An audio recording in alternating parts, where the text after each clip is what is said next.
everyone, my name is Anjali Sharma and I am a student BMS FY in Mumbai. तो जैसे कि हम अपना industry and service management subject जो है उसे हम कंटिन्यूस पढ़ रहे जैसे कि हम ग्लोबल मैनेजमेंट थियरीज पढ़ रहे थे, वैसे मैं नया सब्जेक्ट स्टार्ट की हूँ जिसका नाम है इंडस्ट्री एंड सर्विस मैनेजमेंट। सो इसके हमारे कुछ पॉइंट्स हो चुके हैं एंड जो बाकी है हम उसे कवर करेंगे। सो आज का हमारा पॉइंट है कि advantage and disadvantage of industry management.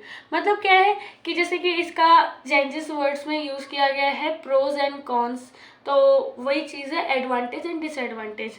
तो क्या होता है एडवांटेज एंड डिसएडवांटेज? मतलब क्या होता है कि देखो, एक कोई भी ऑर्गेनाइजेशन हो या कोई भी मैनेजमेंट हो, जो भी हम काम कर रहे हैं उसमें हमें कुछ ना कुछ उसके एडवांटेज मिल रहे हैं। तो एडवांटेजेस मिल रहे हैं तो उसके साथ ही साथ हमें क्या मिल रहे हैं, डिसएडवांटेज भी कुछ ना कुछ उसके होते हैं।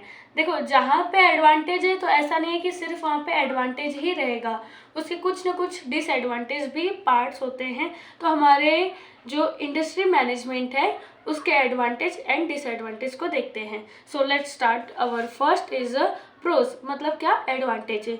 तो उसमें क्या है, स्ट्रीमलाइन ऑपरेशन। अब इसमें क्या बता रहा है, स्ट्रीमलाइन ऑपरेशन में क्या है कि reduce efficiencies lead to better output. अब ये क्या बता रहा है कि काम जो है हमारा, जो भी इंडस्ट्री में जो भी वर्क करते हैं, जो भी काम करते हैं, वो क्या होता है, गलतियों से बेहतर रिजल्ट आता है। मतलब क्या है कि जो भी हम काम करते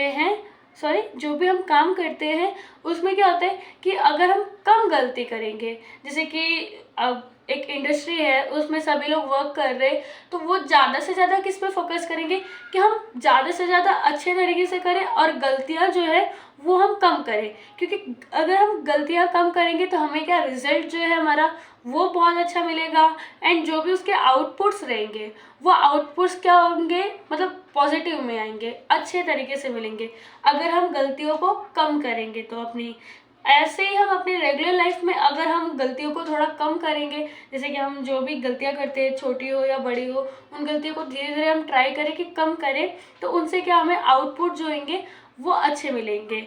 and our next point is a higher productivity. Higher productivity means क्या होता है, एम्प्लॉय एंड मशीन परफॉर्म प्रोटेम्बली। मतलब क्या है कि जैसे एम्प्लॉय है और मशीन है, ये दोनों मतलब सबसे अच्छा बोलते हैं ना, एम्प्लॉय एंड मशीन, यही दो सबसे ज़्यादा इम्पॉर्टेंट है कि इंडस्ट्री हो या एक मैनेजमेंट हो या फिर ऑर्गेनाइजेशन हम कर रहे हैं, ऑर्गेनाइज कर रहे हैं, जो भी हम काम कर रहे हैं उसमें क्या, मशीन जो भी यूज़ होते हैं एंड एम्प्लॉय जो भी वर्क करते हैं, वो दोनों का काम सबसे अच्छा होता है। मतलब उनका काम सबसे अच्छा होना चाहिए एंड ज़्यादा से ज़्यादा वो काम करने का ट्राई करें। मशीन अगर नहीं है तो क्या होगा कि काम तो होगा बट क्या है, थोड़ा धीरे धीरे होगा। एंड अगर एम्प्लॉयज़ नहीं है तो 80% काम मशीन कर रहा है, फिर भी 10% या 20% एम्प्लॉयज़ का उसमें ज़रूरत इन्वॉल्वमेंट होता है। एंड क्या है कि मशीन एंड एम्प्लॉयज़ दोनों बहुत ज़रूरी है एक इंडस्ट्री को मैनेज करने में। सो इन दोनों का काम जो है एकदम अच्छे से, इनका जो परफॉर्मेंस है वो अच्छा होना चाहिए। एंड मतलब देखो, इसका क्या है, प्रोज है, मतलब एडवांटेज, मतलब ये क्या होता है, अच्छा होता है। And our next point is a profit maximisation. मतलब क्या है, प्रॉफिट मैक्सिमाइजेशन मतलब focus on management boost energy. मतलब क्या है कि अच्छा काम, मतलब अच्छा मैनेजमेंट अगर हम करेंगे तो उससे क्या होता है कि उनकी जो क्या बोलते हैं, एनर्जी जो है वो बूस्ट होती है। मतलब क्या होता है, वो बढ़ती है अगर वो क्या करते हैं, मैनेजमेंट पे फोकस करते हैं। So our next is in increase involvement promotes adoption of new technology. मतलब क्या है कि जो भी नए टेक्नोलॉजीज हैं उन्हें क्या करना है, अडेप्ट करना है एंड उनकी हेल्प लेके अपने इंडस्ट्री में अप्लाई करना है, उनकी हेल्प लेके उन्हें अडॉप्ट करके उनके साथ, मतलब कि जो भी नए नए टेक्नोलॉजीज आ रहे हैं उनके साथ मिलके काम करना है। ये नहीं कि नई टेक्नोलॉजीज जो आ रहे उन्हें हम अडेप्ट नहीं करेंगे, उन्हें हम एक्सेप्ट नहीं करेंगे, अपने ही पॉइंट ऑफ व्यू लेके चलेंगे, अपने ही रूल्स रेगुलेशंस लेके चलेंगे।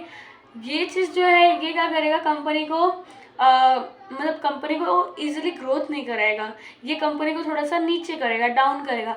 बट अगर वो न्यू टेक्नोलॉजीज जो भी आ रहे उन्हें एक्सेप्ट करके उन पे वर्क करे, उनके साथ वर्क करे, तो वो क्या है एक प्रॉफिट में जाएगा, मतलब क्या है एक पॉजिटिव साइन देगा। एंड वो क्या होगा, एक एडवांटेज होगा इंडस्ट्री को मैनेज करने में।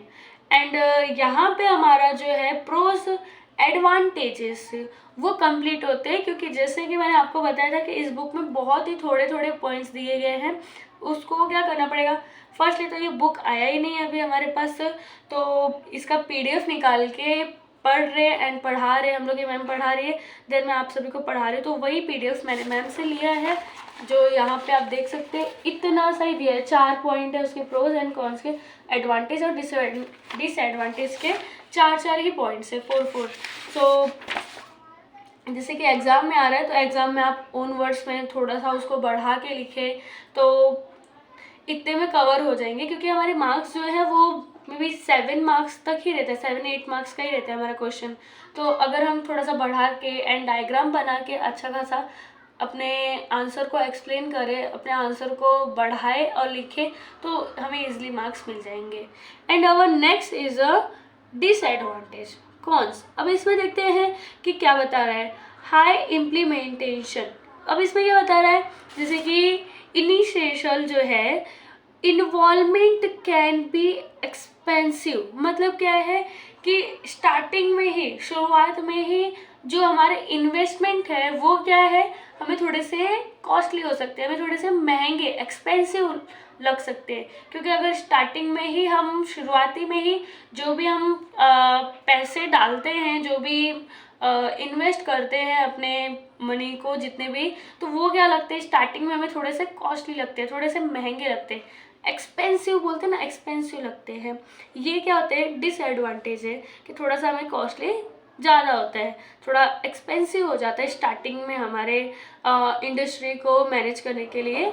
एंड धीरे धीरे जब हमें प्रॉफिट मिलने लगते हैं तो वो जो है स्टेबल हो जाता है, बट स्टार्टिंग में, शुरुआती में थोड़ा सा एक्सपेंसिव लगता है हमें। ये है हमारा disadvantage. And our next point is resistance to change. मतलब क्या है रेसिस्टेंस, मतलब क्या है कि employ might resist new method. मतलब क्या है रेसिस्ट, मतलब क्या हुआ कि मतलब उन्हें जिसे बोलते हैं ना विरोध करना, उनके अगेंस्ट जाना, कि मतलब क्या है जो भी नए मेथड्स आ रहे, एक बैग जो हम नए मेथड्स डाल देते उसके क्या कर सकते हैं, एम्प्लॉय विरोध कर सकते हैं, उसके अगेंस्ट जा सकते हैं कि आप बार बार नए प्लान्स बना रहे। एंड क्या होता है कि जैसे कि जो भी हम प्लान्स बनाते हैं बड़े बड़े इंडस्ट्री में, वो प्लान्स जो है कुछ कुछ दिनों के, कुछ हफ्तों के नहीं होते, या फिर कुछ महीनों के नहीं होते, कुछ कुछ प्लान्स उनके कुछ सालों के होते, 1 साल, 1.5 साल, 2 साल, ऐसे कुछ ईयर्स के होते हैं कि वो प्लान बना दिया, उसी पे कंटिन्यूअस हमें फोकस करना है। जब तक मार्केट में कुछ चेंजेस ना आए तब तक हमें उस अपने प्लान पे फोकस करना है, जब तक हम उस गोल को ना अचीव कर पाए। एंड उसी के बीच में अगर सभी लोगों ने प्लान्स को समझ लिया है, अच्छे से एग्जीक्यूट कर लिया है, उसी वक्त आप प्लान्स को बदल दे रहे हैं, तो क्या होगा कि थोड़ा सा एम्प्लॉयज़ को प्रॉब्लम होगा समझने में, फिर से रिटर्न उन्हें उतना हार्डवर्क करना पड़ेगा, जिसके लिए क्या होता है कि उन्हें वो मतलब कि इस मेथड के, न्यू प्लान्स के अगेंस्ट भी जा सकते हैं।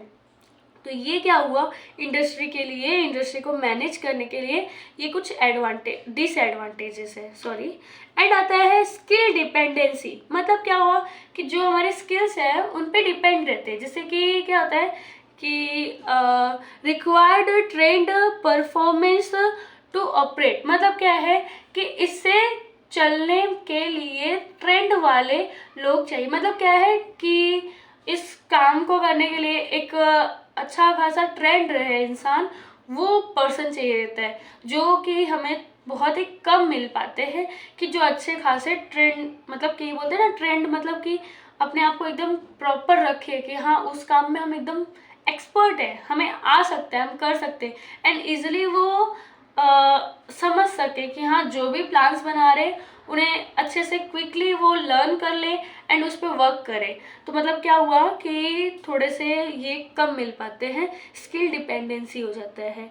And our last point is a ethical issue. Ethical issue मतलब क्या है, ओवर एम्फसाइज ऑन प्रॉफिट में हार्म सस्टेनेबिलिटी।